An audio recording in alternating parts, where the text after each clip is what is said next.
Bona vesprada a totes i tots. De bell nou ens trobem en aquesta sala de conferències de la Biblioteca Pública Municipal al caliu de la literatura. Si ahir parlàvem amb Núria Cadenes de la importància de trencar fronteres literàries i fer fora els típics tòpics i els prejudicis, avui continuarem reflexionant com cal i encetarem un viatge al món literari d'altre escriptor que ha posat de manifest la paulatina ampliació de les fronteres canòniques i que ha sabut conjugar el conreu de múltiples gèneres, breus i extensos, clàssics i de més recent realització, a partir d'un fort anclatge en l'articulisme de creació. Així doncs, continuant parlant de literatura i després d'aquest recital de poemes de Miguel Hernández, del que enguany es commemora el 75è aniversari de la seva trista i malaurada mort, voldria agrair la tasca i el treball dels alumnes de l'ISR de Mariola i dels seus professors del Departament de Castellà i de Música. Gràcies per aquest recital i esperem que aquests vientos del pueblo ens duguen a que la gent i la societat en què vivim s'estime cada vegada més la literatura i agafi l'exemple i invitació que ens han fet i oferit els alumnes de l'institut amb el recital per a los amigos de los poemas vivos, ja que és ben cert que tota la literatura ens dona vida i ens empeny a continuar creixent personal i col·lectivament, i més si volem una societat millor. Periodisme de qualitat, literatura compromesa, reflexió sense fronteres, formen part de l'escriptor que tenim el plaer de rebre avui ací a Muro. El seu nom està estretament lligat a la lenta conquesta cap a la democràcia, en la qual des de l'última etapa de la dictadura franquista i en la transició i fins i tot encara actualment, perquè en paraules de l'autor la transició encara continua, vaig llegir en una entrevista recentment, continuem immersos en aquest camí. Segons apunta l'escriptor i assagista Albert Chillón, Manuel Vicent és un dels més brillants conreadors del periodisme literari de final del segle XX i primers del segle XXI, juntament amb Francisco Umbral i Vázquez Montalbán. Així doncs, en aquesta travessia literària, Vicent ens ofereix enfocaments diversos i complementaris fonamentats sobre el diàleg entre gèneres literaris i els encreuaments interartístics en el camp de les lletres. Un ordre de lletres perfecte on les paraules donen lloc a viatjar cap al món de la reflexió i la coneixença enriquidora dels mons literaris. Escriptor, periodista, articulista, galerista d'art, Manuel Vicent és llicenciat en Dret i Filosofia per la Universitat de València. Es traslladarà a Madrid per estudiar periodisme i serà en aquesta ciutat on desenvolupa la seva tasca com a escriptor i articulista dels diaris Madrid i El País. La seva extensa obra comprèn novel·les, teatre, relats, biografies, articles periodístics, llibres i documentals de viatges, apunts de gastronomia, entrevistes, semblances literàries, entre altres. En les seues obres destaca el barroquisme impregnat de la lluminositat mediterrània, que venint esta vesprà Carmina i jo comentàvem el tema de la llum del Mediterrani i fa un rato també Inés de l'Aix Navarro comentàvem també el tema del Mediterrani amb Ricard Canalejas. També en la seva obra destaca el joc d'oposicions i dualitats, allò sublim i allò banal, la quotidianitat i allò transcendental, allò vell i allò grotesc, l'idealisme, el pragmatisme, la racionalitat i l'instint. És autor de nombrosos títols, dels quals destacarem Balada de Caín, de l'any 86, amb què guanyà el Premi Nadal, Pasqua i Naranjas, de l'any 1993, obra guardonada amb el Premi Alfaguara, de novel·la, com també ho fou Son de Mar, en 1999. Aquesta última novel·la, Son de Mar, juntament amb Tramvia a la Malvarrosa, de l'any 1997, seran dutes a la gran pantalla pels directors Vígar Luna i José Luis García Sánchez. Altres títols a destacar serien El azar de la mujer rubia, del 2013, Radical Libre, del 2014, Desfile de ciervos, del 2015, Los últimos moicanos, del 2016, o la recentment editada, parlàvem en l'abril, La regata, del 2017. Ja veuen, anualment, en la tasca incansable d'escriptor, ens ofereix amb una literatura de gran qualitat. Sense més, i ja que el verdader protagonista és Manuel Vicent, tan sols em resta agrair-li que estigui així amb nosaltres, formant part d'aquesta 22a edició de la Festa del Llibre, ja que el poble de Muro és un privilegi comptar amb un dels escriptors més valorats del panorama literari contemporani a nivell estatal. També voldria agrair-los la seva presència ací, que ens acompanyen avui per a gaudir d'aquesta velada. Es deixa en la conferència Travessia Literària a càrrec de Manuel Vicent, un valencià universal. Moltes gràcies.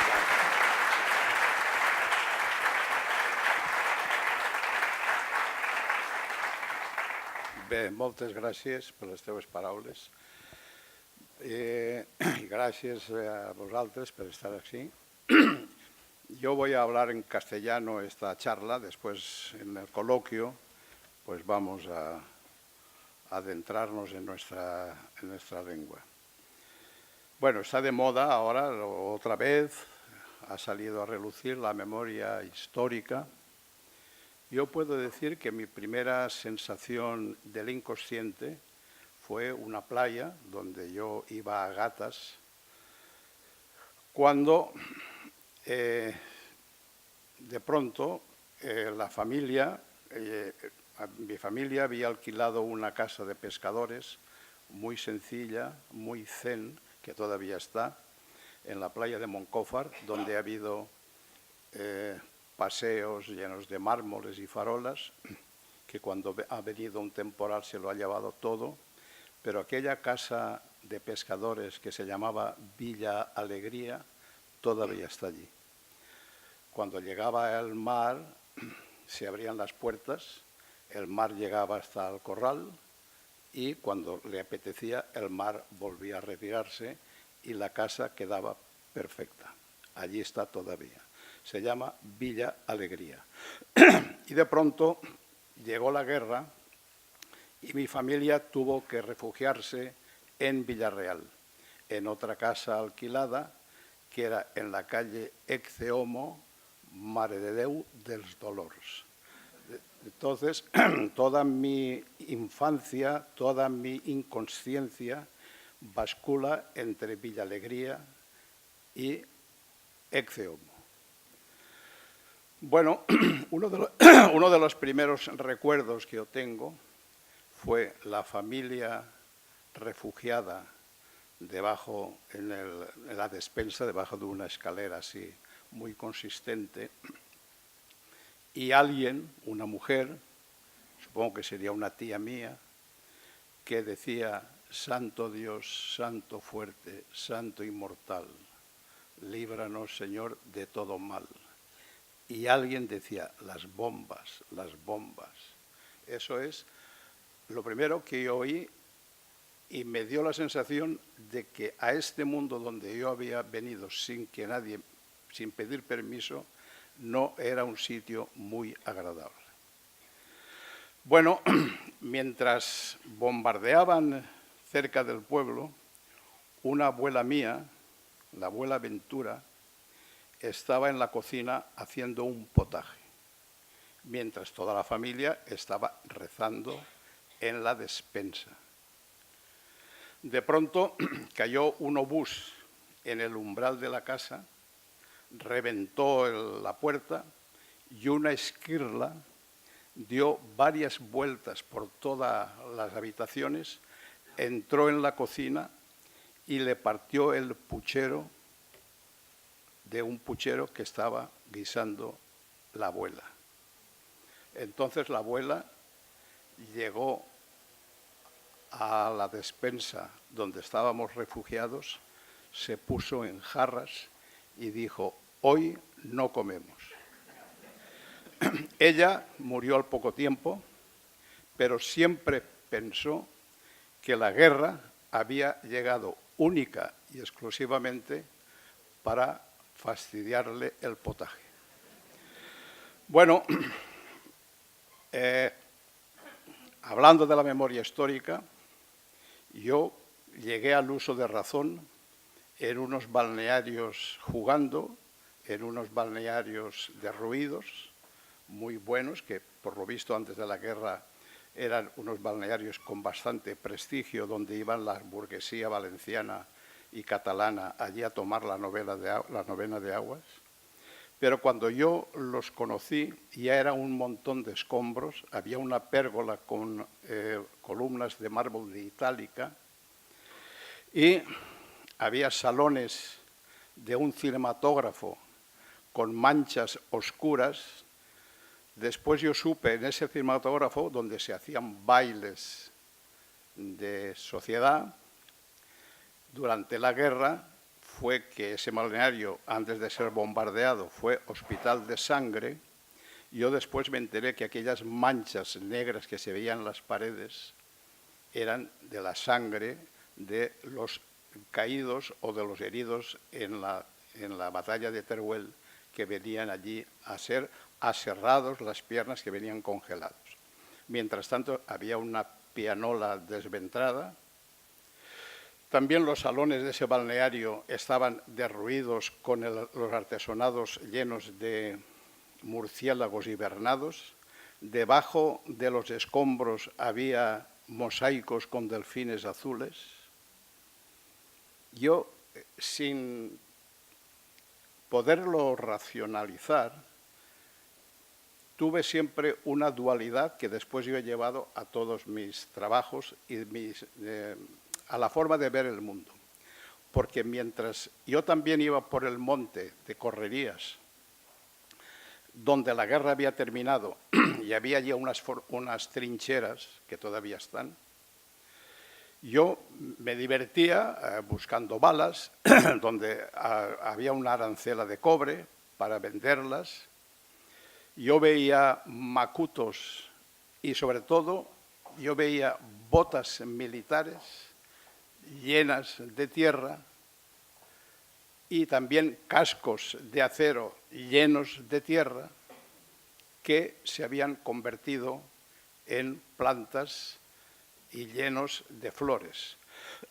Esa sensación que después recuperarían los hippies de las flores y la guerra, yo eso lo percibí siendo niño. Yo recuerdo todavía que encontré un macuto podrido.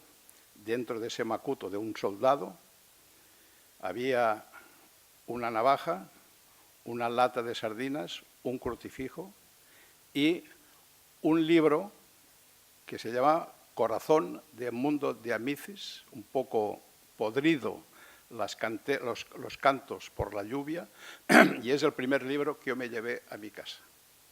Bueno, esa sensación de que los cascos militares podían ser floreros, estaban llenos de flores silvestres que olían maravillosamente. Por otra parte, desde donde yo estaba, incluso desde el tejado de mi casa, desde el monte Soportado, yo siempre, de niño, siempre veía una línea azul, que era el mar.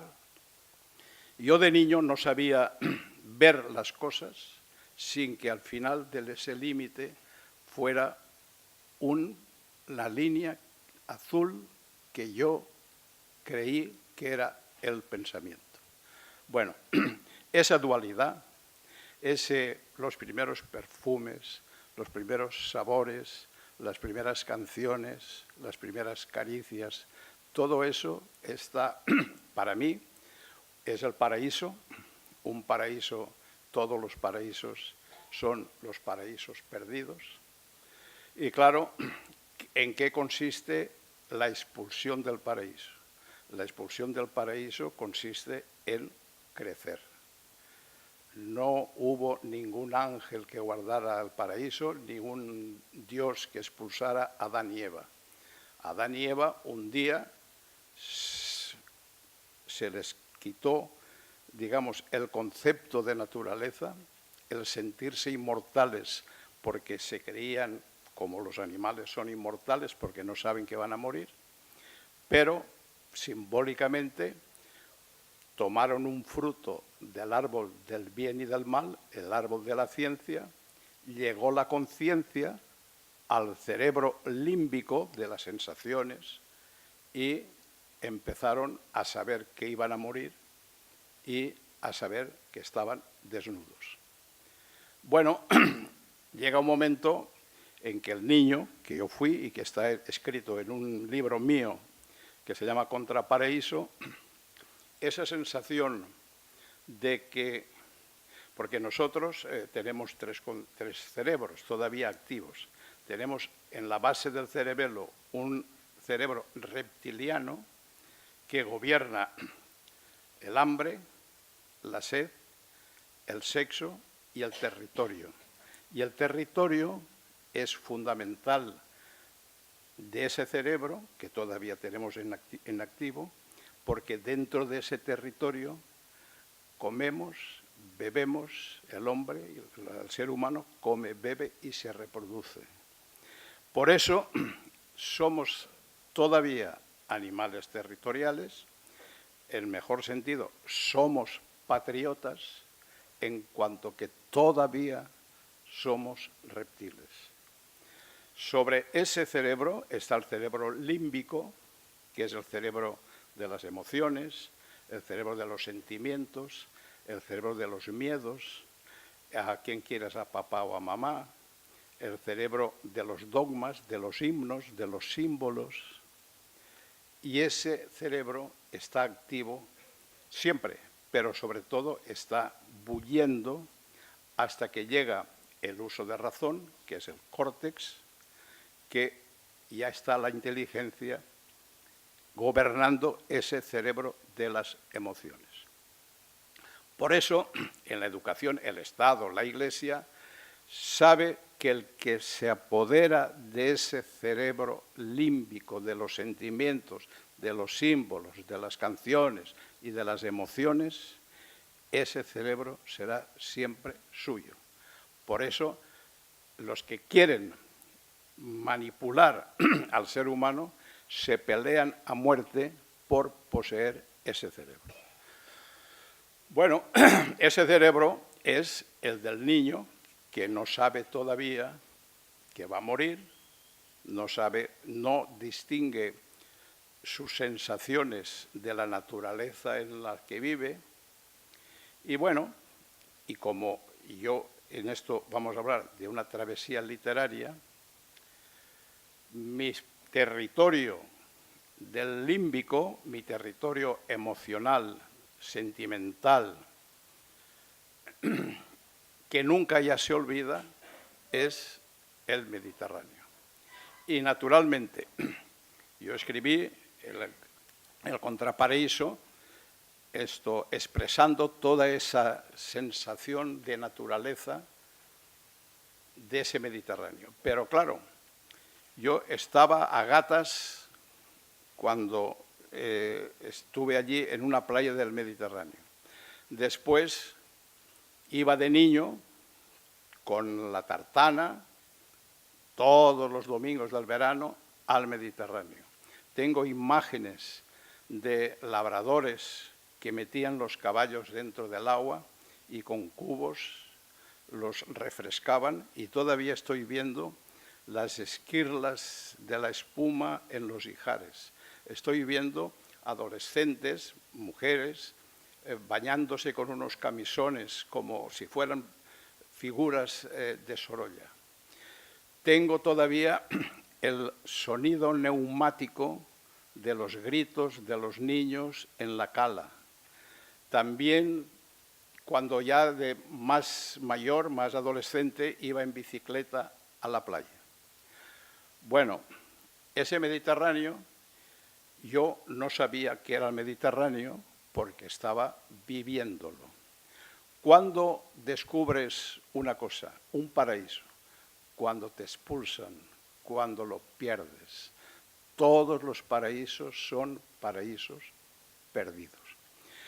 Y en esto, yo ya, después ya de adolescente en Valencia, pues escribí El tranvía La Malvarrosa, que es el retrato de un adolescente que se hace hombre, que se hace ya adulto y que hace el viaje del héroe de un tranvía que iba de una Valencia aplastada, etcétera, totalmente, pero que ya tenía los placeres a punto de reventar por las costuras, y de pronto ese tranvía azul te llevaba a La Malvarrosa, donde allí estaba ya la libertad. aquel horizonte que yo de niño confundía con el pensamiento. Pero he aquí que ese paraíso, ese Mediterráneo, yo lo recobré cuando lo perdí. De pronto, un día en Madrid, estaba yo en el Café Gijón, con el puño en la mandíbula, por el ventanal, y me dije, qué maravilloso sería esto si el Mediterráneo rompiera aquí contra las Cibeles. Bueno, entonces dije, lo puedo hacer imaginándolo, convirtiéndolo en literatura. Porque realmente el Mediterráneo solamente es literatura cuando se pierde, cuando se desea, cuando se sueña. Y pasa con todo. ¿Quién escribe mejor de amor? Los que no lo han conocido nunca en la realidad, los que lo han soñado, los que aman y son amados, por decirlo coloquialmente, los que ligan. Oye, ¿para qué leer y hablar de amor y escribir si ya lo hacen? ¿Para qué? ¿Quién escribe mejor de aventuras? Pues gente reparada, gente que no sale de la habitación, porque si estás haciendo aventuras, primero que ya no te da tiempo a escribirlas, porque ya las haces. Las puedes hacer, como por ejemplo Conrad, cuando ya se retira de toda su vida de marinero, de navegante, sí puede escribir sobre las novelas de mar, porque es un mar perdido. ¿Quién es el que mejor escribe de gastronomía? Pues el que tiene úlcera de estómago, sencillamente. Porque si ya comes, ya no escribes. Para escribir bien hay que comer poco. Y así. Bueno, en este sentido, pues yo descubro el Mediterráneo cuando lo pierdo. Ahora bien, ¿qué es ese Mediterráneo tan literario y con el que damos tanta lata, desde las canciones de Serrat hasta el último mono? Bueno, ese Mediterráneo ideal lo descubrió alguien que, por supuesto, no había venido al Mediterráneo nunca, que es el poeta Hölderlin, loco, totalmente loco, al que un ebanista lo recogió, se compadeció de él y lo metió en su desván y estuvo 30 años metido loco en un desván de Tubinga, rodeado de una niebla espesa. Es uno de los grandísimos poetas, Hölderlin. ¿Qué pasó con Hölderlin? Pues que soñó que allá en el sur, donde brilla el sol y florecen los limoneros, pues hay un mar con acantilados de mármol, donde las ninfas bailan en las fuentes. Bueno, se imaginó y creó realmente el Mediterráneo ideal, del que hemos vivido, de la filosofía idealista alemana. Ahora bien, ¿qué es ese Mediterráneo? Si llegas al Mediterráneo, el Mediterráneo es prácticamente el caos y la armonía, la belleza y la sangre, la confusión y el ideal de Apolo y la turbiedad ebria de Dioniso. En el Mediterráneo hay 3 dioses monoteístas que desde el principio de la historia se están matando entre ellos y, como dice Ferlosio, mientras esos dioses no cambian, no cambiará la injusticia del Mediterráneo. El Mediterráneo está, Homero dice, al amanecer, la aurora con los dedos de rosa se cubre sobre las aguas, el mar color vino. Pues bien, ese color rosa y ese color vino es también sangre, sangre que no ha dejado de manar y que sigue manando.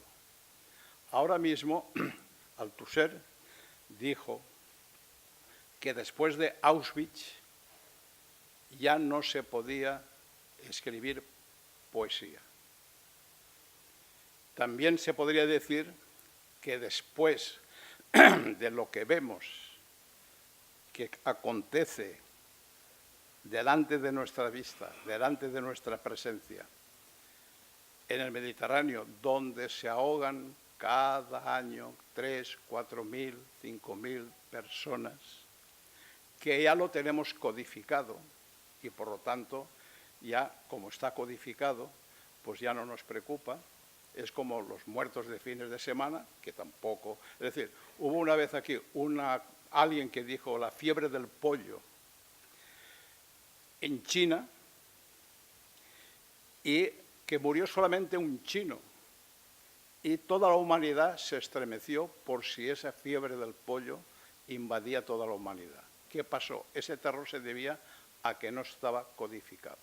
Las vacas locas también alertó el instinto de supervivencia de toda la humanidad.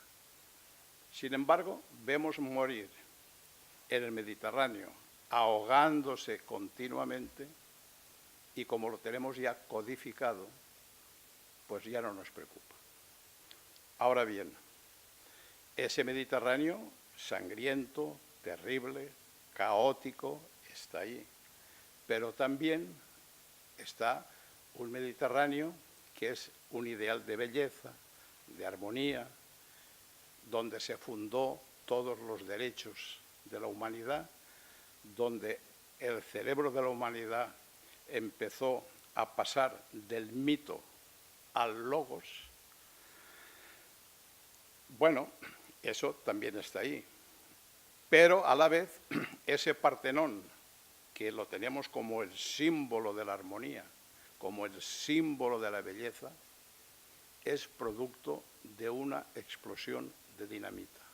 Primero fue templo de Palas Atenea, después fue iglesia cristiana, después fue mezquita, después fue depósito de armas y de dinamita, hubo una explosión y esos huesos que quedan del Partenón, que es la belleza en sí misma, es producto de una explosión de dinamita. Bueno,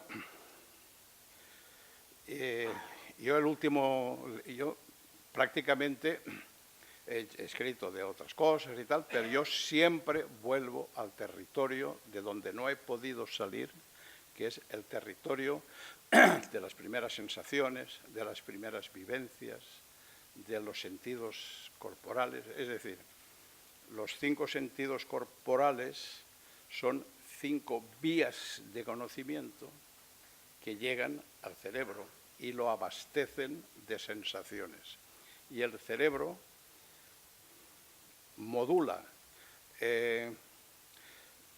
cuece esas sensaciones, las entrelaza y las convierte en ideas, en pensamiento. Pero nada está en el cerebro que previamente no haya estado en los sentidos. Y bueno, cuando la mística consiste, hay místicos, que la mística se necesita una gran ascética para llegar a la mística, como todo el placer necesita una lucha previa. Es decir, por ejemplo, se dice conquistar al amor. Conquistar un amor, es decir, es un esfuerzo que hay que hacer para llegar al placer. Y el placer se produce en la máxima intensidad antes de traspasar el límite, cuando está en poder todavía de Apolo y está Dionisio o la orgía esperando. Bueno, pues digamos, esos placeres que uno, es decir, vislumbra en el Mediterráneo, siempre yo he vuelto a ese círculo vicioso de mis primeras sensaciones. El último libro, La regata, es una travesía por el Mediterráneo desde un pueblo, digamos, ficticio que se llama Circea de la Marina, que puede ser cualquiera que está aquí, en nuestra costa más cerca, a través de Ibiza, de Mallorca, Menorca, Cabrera, hasta el Alger, Cerdeña y vuelta. Bueno, ahí es una serie de regatistas que emprenden una regata de placer, millonarios, que usan el mar, millonarios, también se habla de la corrupción, de la fiesta del mar, de la vanidad de las popas de los yates, pero también está un joven escritor que también se embarca y que recupera ese mar que le había explicado un viejo abuelo suyo, pescador y marinero. El mar navegando es una moral. Navegar a vela es una moral. Primero, porque navegar a vela es ir contra el viento, sirviéndote del viento, ciñéndote lo máximo al viento que viene de enfrente para avanzar, sirviéndote de su fuerza contraria. Bueno, esa moral también sirve para en tierra. Tú puedes vencer una adversidad sirviéndote de esa adversidad, sirviéndote de esa fuerza contraria que te hace fuerte.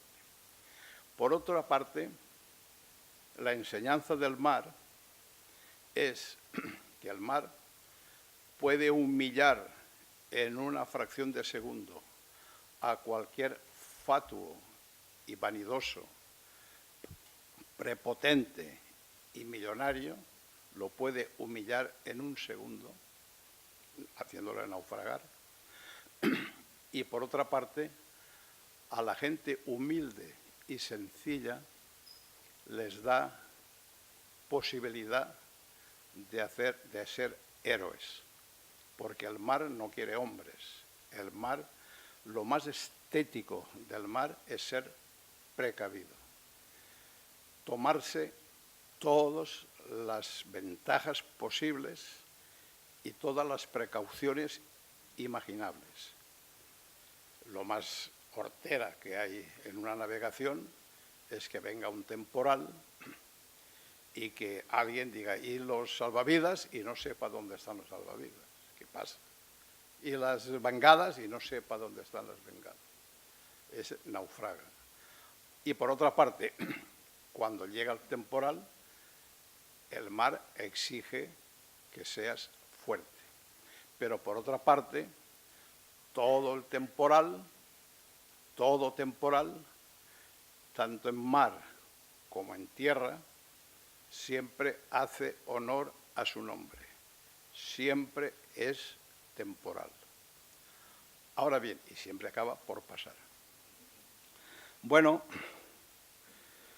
esto es posible el mar Mediterráneo, el caos, la muerte, la belleza, la armonía, todo lo que vemos ahí. Es posible limpiarlo, es posible volver a ese sueño de un mar limpio.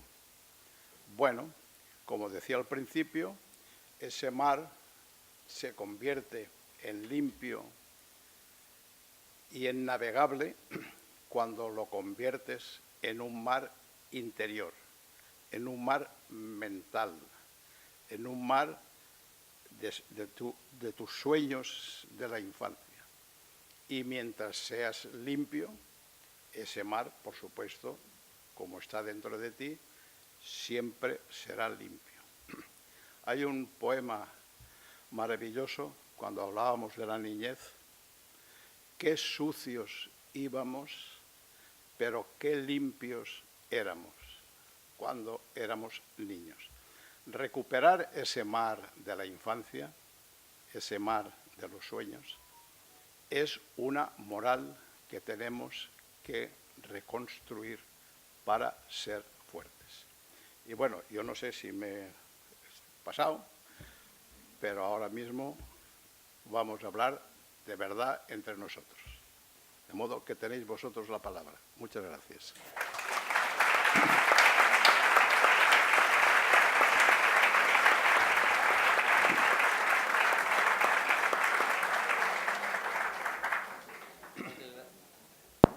Moltes gràcies, Manuel.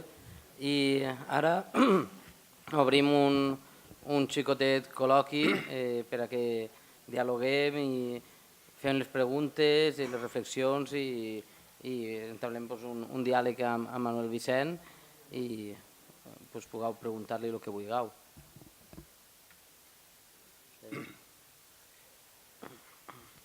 Buenas tardes. Yo más que nada quería preguntarle si para usted lo realmente vital que tiene la esencia humana y todo esto ya no es tanto el objetivo como el trayecto, el viaje, esos Ulises, ese Caín suyo. Todas estas experiencias son las que conforman a la persona, no como usted interpreta en sus libros. Ya no tanto dioses, Dios, todo esto, sino que somos nosotros realmente los que conformamos todo ese panteón, toda esa ideología. Nos hacemos a nosotros mismos, pero nosotros somos el camino, la huida de Caín, vaya.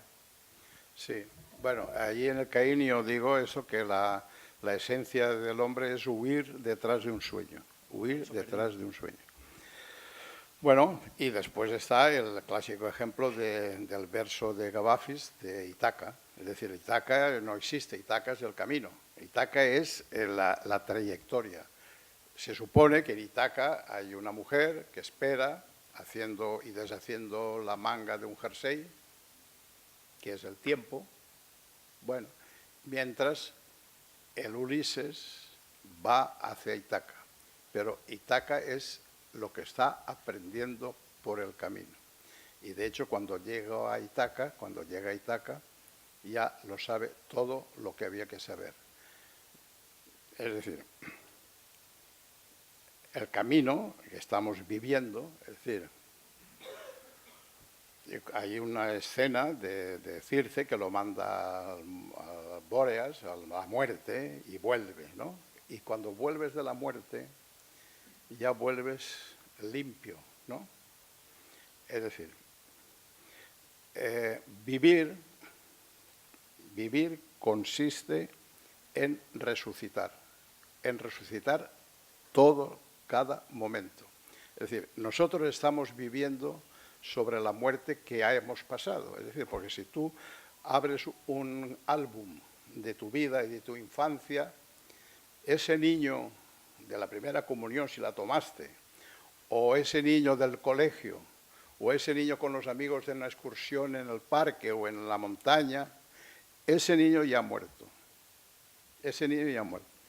Esa escena de los amigos en un bar con las botellas y tal, todos esos están muertos. Estás viviendo sobre lo que estás muriendo cada momento. Por lo tanto, el vivir consiste en resucitar, en saber que estás resucitando de tu propia muerte, hacia un camino, hacia una Ítaca, que es el difundirte en la naturaleza, que es el tiempo, que es esa manga de Penélope que se hace, se deshace, se hace y se deshace. Y nunca seremos más sabios que el último día de nuestra vida. Pero a la vez, yo creo que lo que se sabe, las sensaciones, lo que la gente piensa, eso se diluye en el aire. Y son respuestas como la canción esta del viento, son respuestas que traerá el viento. Yo me imagino, porque lo que conocemos de la filosofía griega y de los poemas de los poetas presocráticos es mínimo, son fragmentos. La cantidad de cuentos que se habrán contado en las esquinas orientales de ciudades como Damasco, Bagdad, sobre unas alfombras donde un viejo está contando cuentos, historias a un niño, la cantidad de cuentos que se han perdido es insondable. Pero yo no creo que hayan desaparecido. Todo eso está en el aire, fecundando, respirando a los nuevos poetas, a los nuevos escritores, a los nuevos artistas, está en el aire. Y todo eso es perseguir, huyendo, un sueño. Es la Ítaca de verdad. Otra cosa. A ver. Jo sé que pots parlar valencià. Sí, perfecte. Pues allà va. Has fet una al·lusió als poders fàctics i la dependència que tenim en ells. Quin futur creus tu que ens espera? Jo no sóc profeta. És a dir, jo no crec que hi hagi ningú profeta en la història que hagi encertat un auguri. És a dir, primer s'obria un cabrit, s'obria les vísceres d'una oca, s'interrogava. És a dir, tot el que se diga del futur, per supost, és incert. Jo no sé dónde va, lo que dia aquell, no sé de dónde venim ni a on anem, però sé segur que apleguem tard. És a dir, això està segur. Hola. Ara, en aquest morir diari i en aquest sobreviure, aquesta mediterraneïtat, aquesta conseqüència pràctica en la persona, en el literat, la vius plenament, vius a Madrid però tens present el Mediterrani i el vius des de la nostra Magna Grècia pròxima, que és Dénia, i ser present que t'obri al que ha sigut i al que sempre hem de seguir fent, també el transportes sobretot a les columnes. Podem saber perfectament quan arribes a Dénia perquè sempre està aquest món vital, aquest enjuntar-te amb els amics, eixir en barca en l'amic Tono a pescar, d'estar, aquesta mediterraneïtat que la vius directament i que la trasplantes a lo que és l'escriptura, de quina manera ho sents? I també seria una cosa, ja que potser per opinar tots, el que són les teues columnes. Recordo en una ocasió parlant del que era aquesta dualitat, aquestes oposicions del que és el tànatos i estan en Grècia, en Atenes, preguntant, no sé si és fruit de la imaginació, però l'anècdota és preciosa, buscant el Partenón i que ho vas preguntar a un carnisser. Sí, recordo, no, és autèntic. Com preguntes on està el que és el símbol possiblement màxim de la nostra cultura i ell ix en el ganivet tot ensangrentat i el senyala allí dalt. Sí, mira, això, si aneu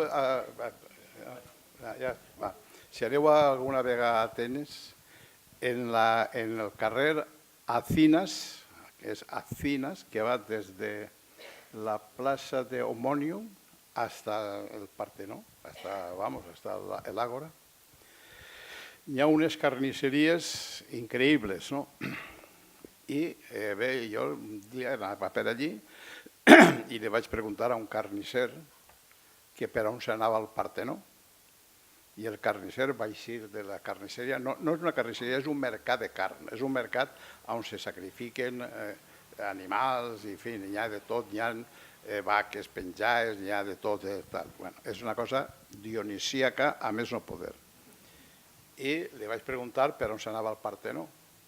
I vaig eixir a la porta i anava, no va ser en el gabinet, sinó tota una mà ensangrentada, y me va a señalar el Partenó en la mà ensangrentada.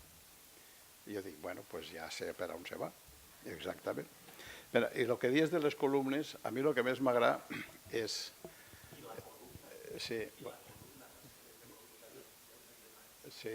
Bueno, per a mi el que més m'agrada és escriure una columna en el mes de setembre, a meitat de setembre al final, que moltes vegades jo ja estic a Madrid, però l'escric com si estiguera en Dénia, per a donar enveja als meus amics.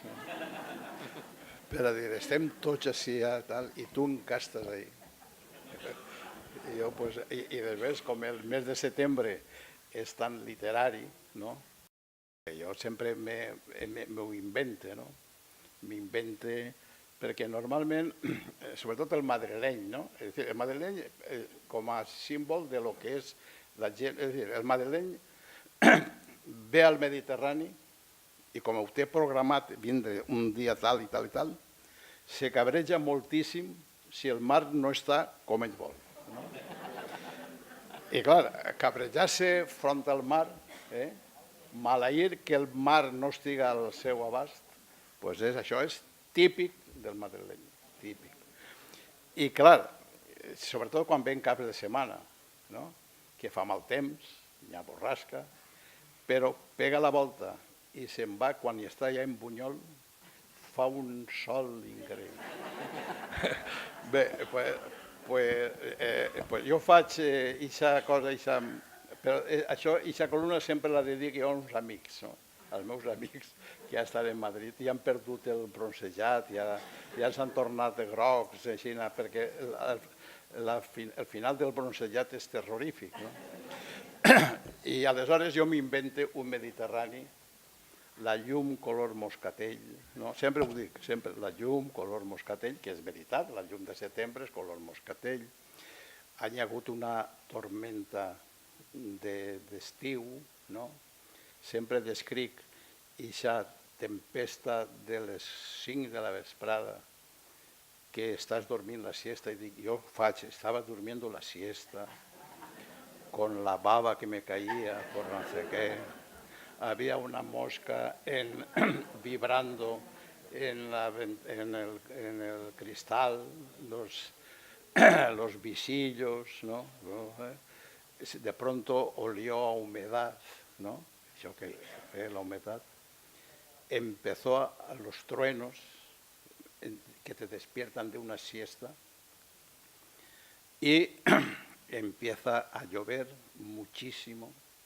Bueno, y antes de llover siempre se oye una voz, eso escrito, siempre se oyó una voz que decía, la que va a caer, hay que recoger la ropa, la que va a caer. Bueno, y cae. Pero después pasa la tormenta, deja los pinos goteando con ese fragor del olor a pino.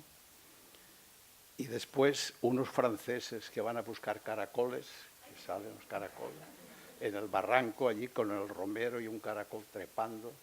Y claro, mis amigos es que se vuelven locos. Se vuelven locos.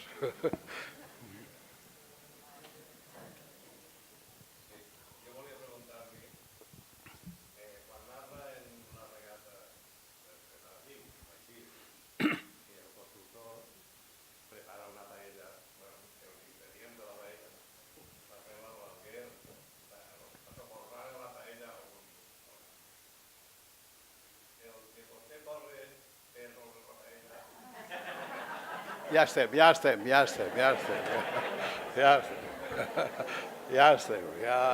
Ja sabia jo que tenia que eixir així la paella. Primer, parlem de la paella. La paella, la fama que té la paella és que sempre se menja tard i amb fam. Bé, si la paella la fa una mare, una germana, una abuela, una dona en general, doncs no passa res, perquè la paella, si se fa a la valenciana, quan se posa l'àuia, la dona pot donar de mamar al xiquet, si és una beata pot anar a la missa i tornar, pot arreglar la casa, bueno, no passa res, la paella i punt.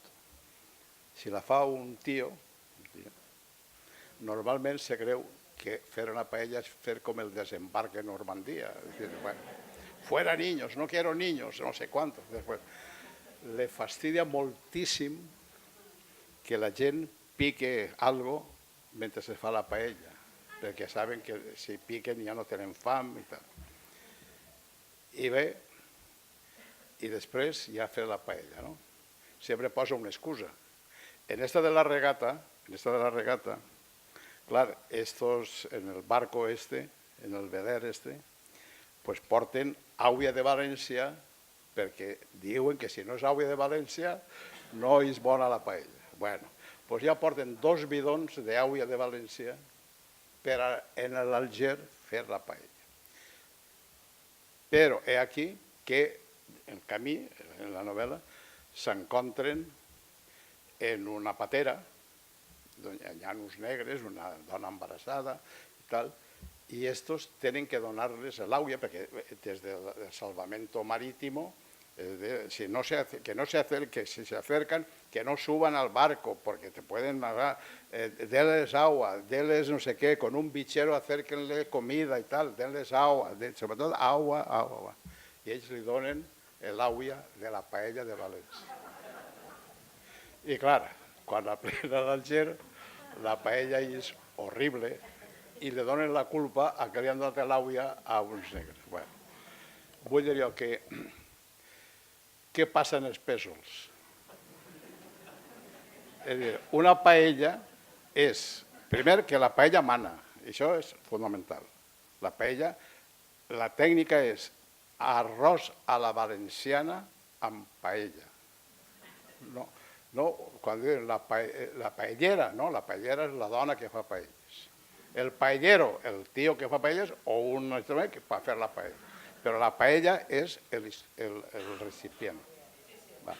Luego, siempre mana el recipiente. ¿Vale? El recipiente es pla.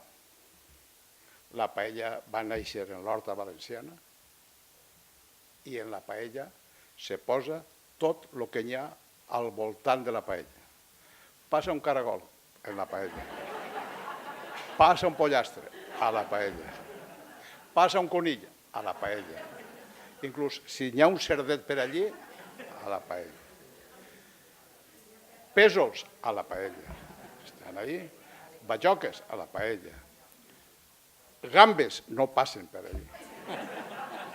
Això no és paella. Les gambes no van per l'hort de València.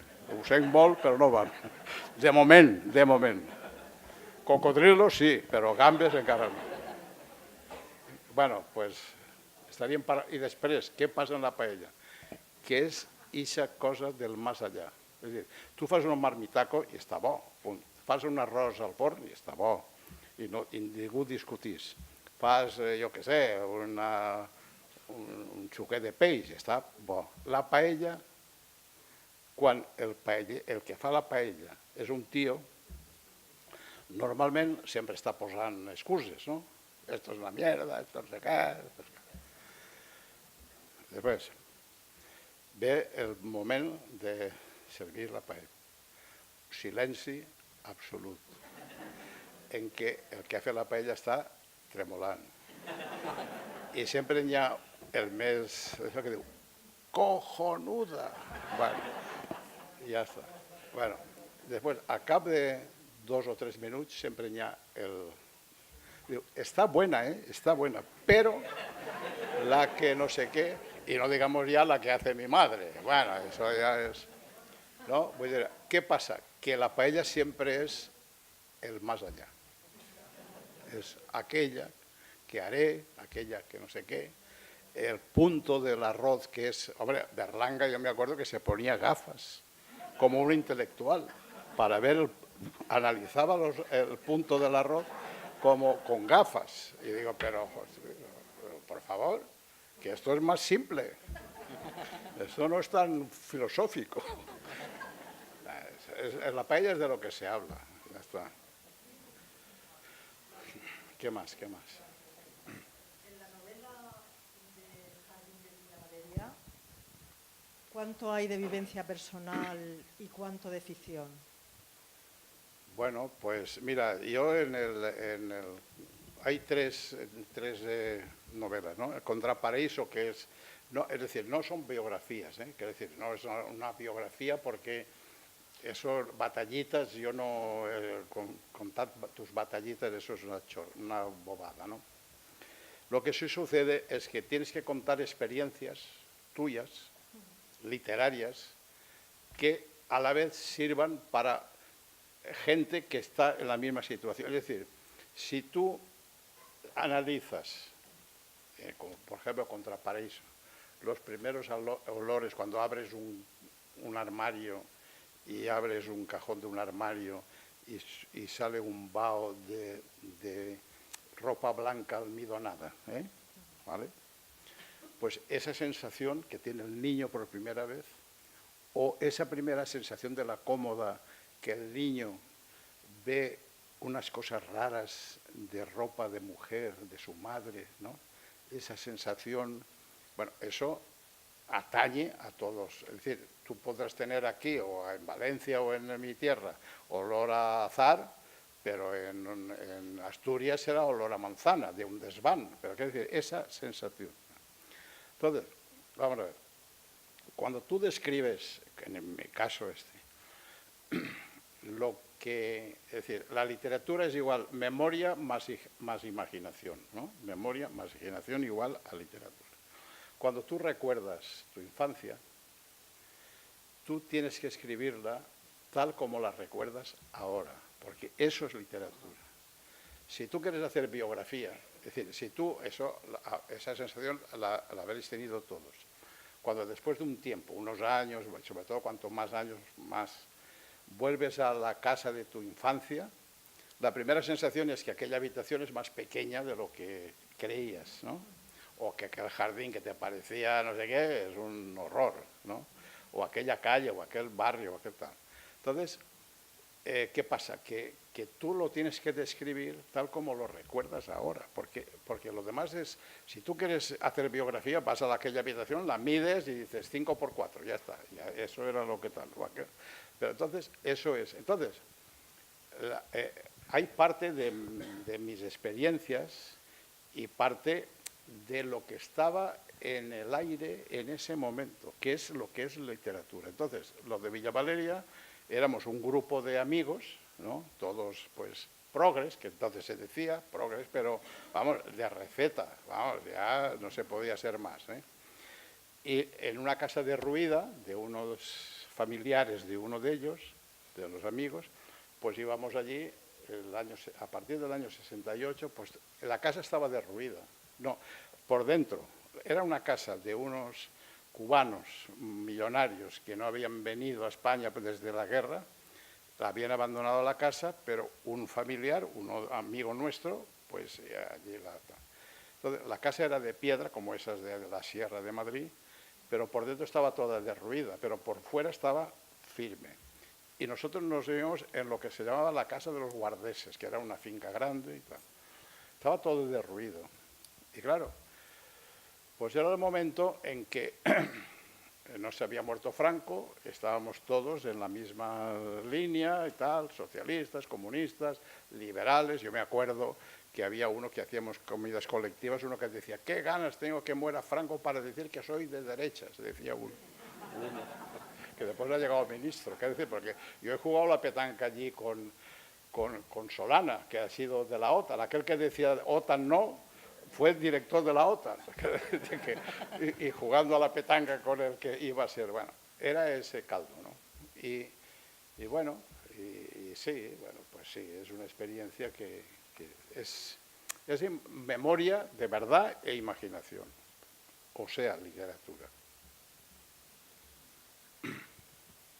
Manuel, tu te'n recordaràs que en Pego és dia que s'anava a instal·lar-se l'Euro Disney, te recordes, no? Sí, sí. Jo vaig llegir unes columnes molt bones teues en el País que tu criticaves tot això i dies que anaven a desfer tot l'horta i tot això. Jo voldria que exposares quin benefici ha portat, o sigui, quin benefici, o sigui, per què, o sigui, al criticar-ho tu, que jo també pense com tu, no? Què haurà passat si s'hagués estat Euro Disney ahir entre Pego i Dénia? Home, la veritat és que el Mediterrani l'han destruït totalment. Vull dir que Ja està destruït, vols dir? el Mediterrani era un paradís, de veritat, era un paradís. El Mediterrani tenia un problema. En l'any 60, quan va passar la primera expansió econòmica, que en veritat, quan a Franco Ullastres li va dir excelencia, hay una cosa que se llama oferta y la demanda.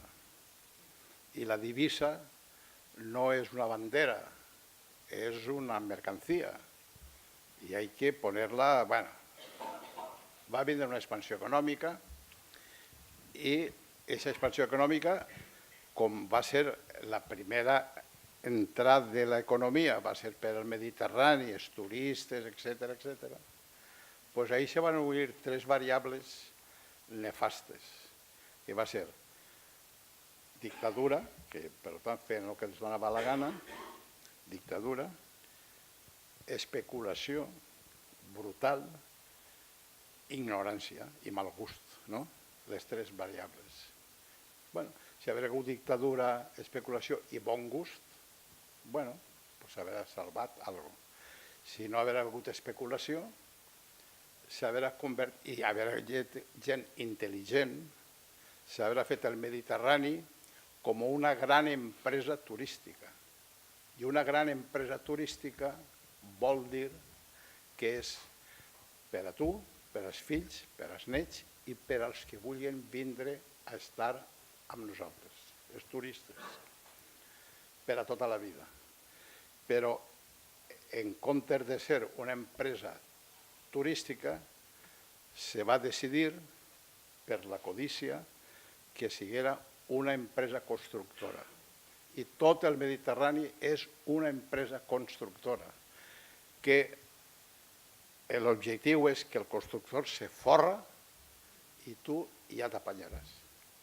I si destruïsses el Mediterrani, si destruïsses la teva pròpia casa, no esperes que vinguin els de fora i la respecten. Perquè si tu ja no la respetes, doncs no demanes que te la respecte un francès o un alemà o un anglès. Bueno, ve així, a emborratxar-se, a no sé què, al balcòning, a la cosa, i tot. Bueno, per què?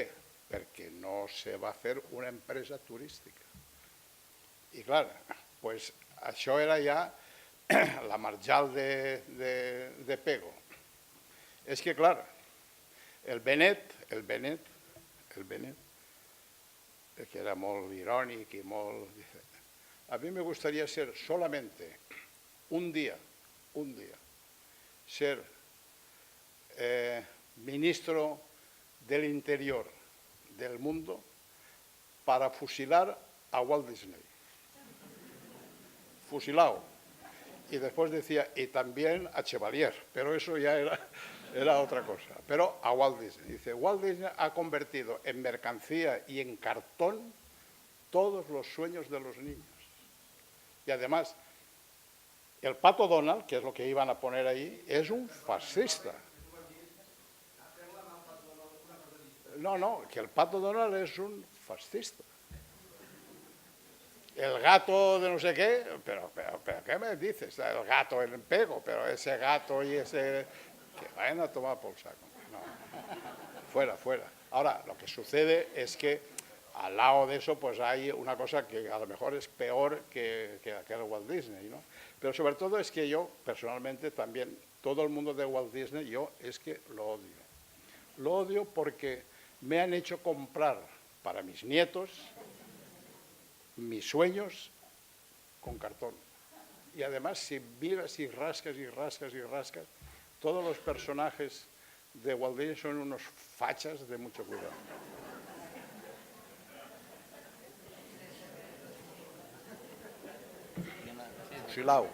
Fusilado. Yo también.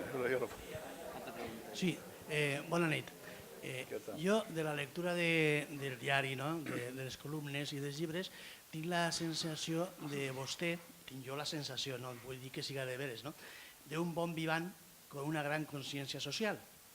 Pregunto yo, esa gran conciencia social, degut a esta crisis econòmica, social, política, cada volta està incrementant-se més en vostè, com en el cas d'Aranguren o de San Pedro o de Saramago o d'alguna d'aquestes persones? Jo, per almenys, tinc aquesta sensació. Bueno, esa sensació de bon vivant, bueno, però jo, la primera regla d'or d'un plaer té que ser barat.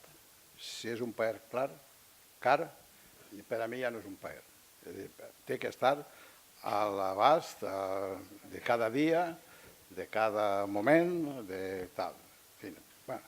Perquè ser un bon vivant és tindre una consciència pròxima de les coses. És a dir, si tu enfoques una mirada, si acostumes a mirar les coses en gran plano, no en un plano general, sinó en un primer plano, la vida te canvia contínuament. I bé, en quant a la consciència social, se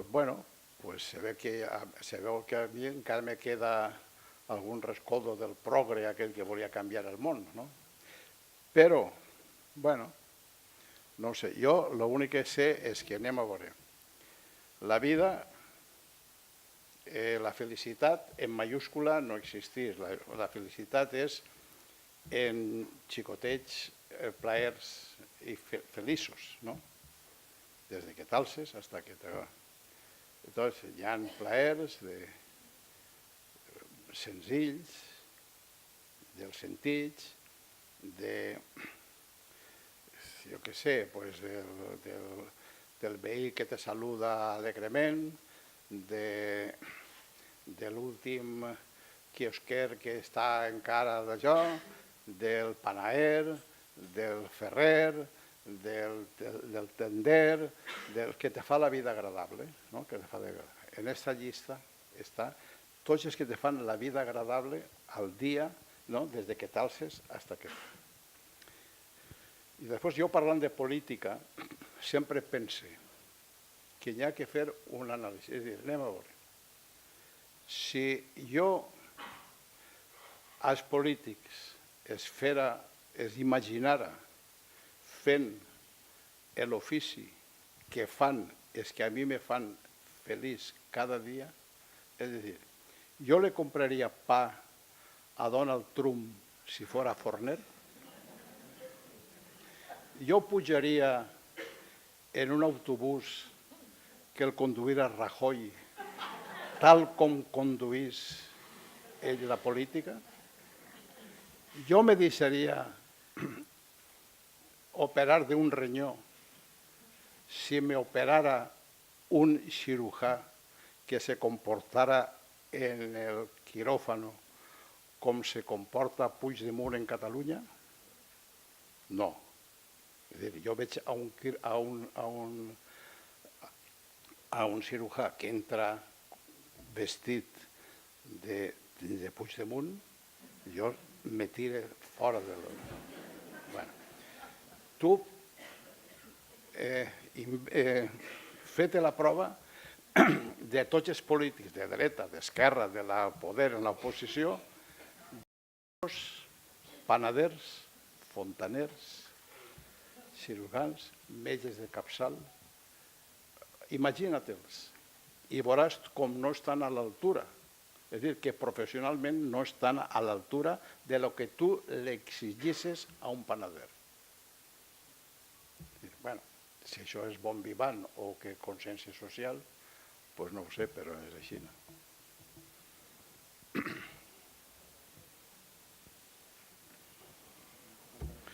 Són les 9. Hi ha xiquets en casa.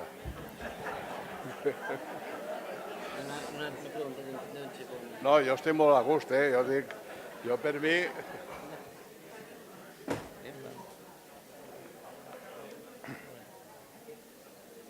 Voldria fer-te una pregunta, i és que nosaltres hem treballat a classe un text que es diu Telarañas, que vas escriure tu. El vas inspirar en la metamorfosi de Franz Kafka a l'hora d'escriure-lo? És que jo no recorde aquest article, sí sé que se trata de la red, ¿no? De les redes socials, de la red un home social. cau. Què? Sí. Sí, ja. Sí, sí, sí. No, hi ha un dibuix del Roto que diu, estan dos peixos parlant entre ells i un li diu a l'altre, diu, esto de las redes cada día me suena peor.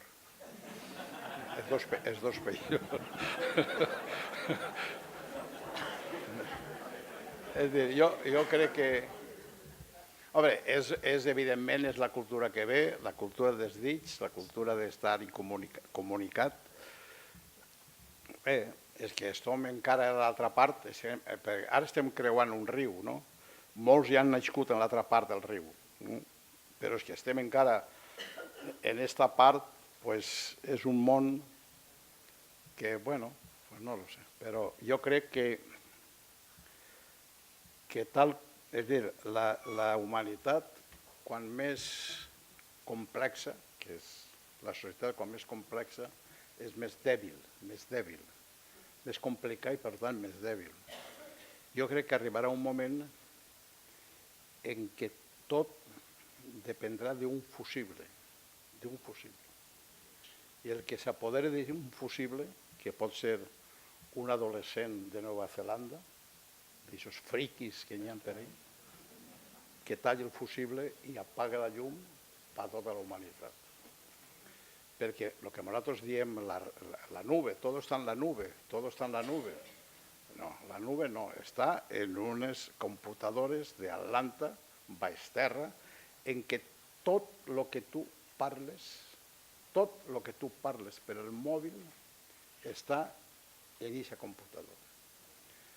Tot el que sé, el xau-xau, d'estar tota la humanitat en el xau-xau, tot va a aquesta computadora. Naturalment, tu imagina't, dins de 100 anys, que no hi haurà paper, ni llapis, ni res, tindràs tot digital. Si algú bombardeja aquestes computadores on està tota la sabidoria de la humanitat condensat digitalment, possiblement tornarem al neolític. Es començar una altra volta en paper i llapis. No ho sé, això és parlar per parlar, però...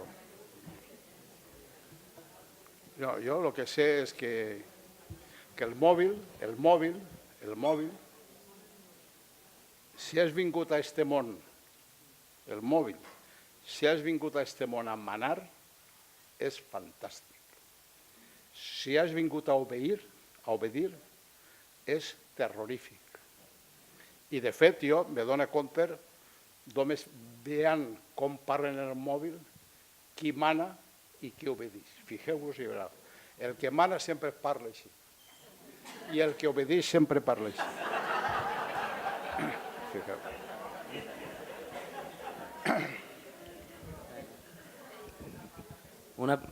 Alguna pregunta més i ja fem una pregunta més?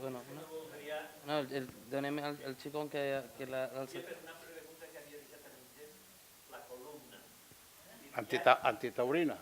Hi ha persones que no els agradaria que desaparegueren perquè faltaria la teva columna. No, jo encara que desapareixen la seguiré fent.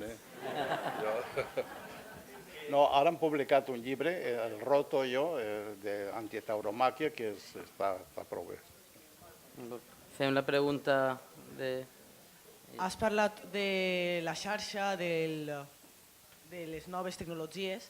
Penses que haver-les posat en funcionament i que ara pràcticament tot el món estiga rodejat d'elles és positiu o negatiu de la manera en la que s'està gastant actualment? Bueno, no he entès molt bé el que vols dir, però jo el que crec és que hi ha un pensament binari, no? El sí, no, on i off, on i off, on i off, dentro, fuera, sí, no, 1, 2, 1, 2. L'altre dia jo vaig estar fent-li una entrevista a Chirac, el Juan Ignacio Chirac, que és el número 1 en física quàntica, i és fantàstic, tot aquest món de subatòmic és una meravellosa. Jo estava parlant amb ell i em diu, bueno, un dia yo tengo una abuela gallega ell va néixer en Manresa, però la mare era de Caspe, el pare era de Reus, una abuela gallega, en fin. Yo un día le dije a mi abuela gallega, dijo, abuela, dos cosas, una cosa puede estar en dos sitios a la vez y un gato puede estar al mismo tiempo vivo y muerto. Dice, mi abuela se quedó, no se inmutó. Dice, lo que dices es muy interesante. Cosas parecidas he visto yo aquí mucho en Galicia. Dice, pero no digas eso porque te meterán en un manicomio.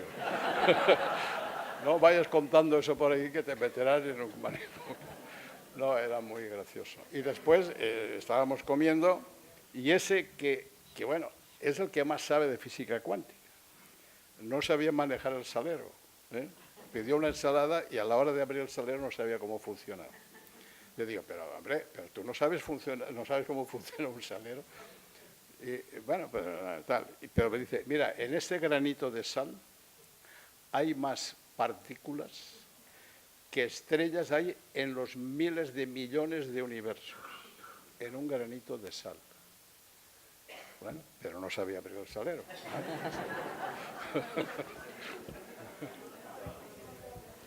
Bueno, doncs agrair-li a Manuel Vicent que estiga així entre nosaltres. Bueno, sí, si n'hi ha més preguntes.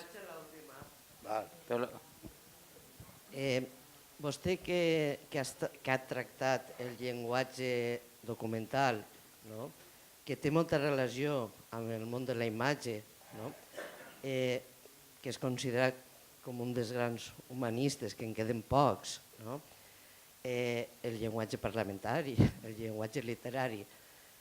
Trobaria que n'hi ha un llenguatge universal o cada un és particular i en quin es troba més còmode? Bueno, el llenguatge universal, és a dir, les persones estan comunicades verbalment només en el 10% de la relació humana. El 90% les persones estan comunicades per la mirada, per el gesto, per la posició, per la sensació d'estar junts, per lo que transmetisses sense parlar. És a dir, de fet, hi ha una intercomunicació, això passa molt en les parelles i tal, que quan van a dir una cosa li diuen les dues a la vegada. Quan estàs pensant en una cosa a l'altra es comença a pensar el mateix, no? És a dir, estem més comunicats en el silenci que en les paraules, crec jo. I el llenguatge de la imatge, que és pràcticament de lo que se viu ara, és a dir, la sang de la nostra cultura, de la cultura moderna, sobretot per als joves, és la imatge. I la imatge, és a dir, això se nota molt, per exemple, les discoteques i en els pubs. És a dir, se posa música alta. Per què se posa música alta? Per què no se pot parlar? Perquè posa música alta o se posa música alta perquè no se parla. Però a la vegada tu entres en un pub o en una discoteca i veus que sense parlar estan tots comunicats. I això ho van portar la cultura negra, dels negres. Els negres estan comunicats. Els negres se peguen la palma, se miren, se maregen. Hi ha un negre, se fa ahí una espècie de magma físic, el cos físic, que a la volta és una intercomunicació. I jo crec que tota la inspiració de la nova cultura és aquesta cultura del silenci de les imatges. No sé si t'ha contestat el que volies dir. Bueno, val. Bueno, doncs, si no n'hi ha cap pregunta més, com he dit, agrair-li a Manuel Vicent el plaer de tindre-lo a Muro, perquè la veritat que era una cosa que ja feia anys que tant Carmina com els anteriors regidors, i ara en aquest cas jo, volíem que estigués així, en Muro ho hem aconseguit, això era un privilegi poder tindre-lo així, poder parlar amb ell i poder reflexionar i debatir amb ell, i també poder haver escoltat la conferència que ens ha oferit avui al voltant de la travessia literària.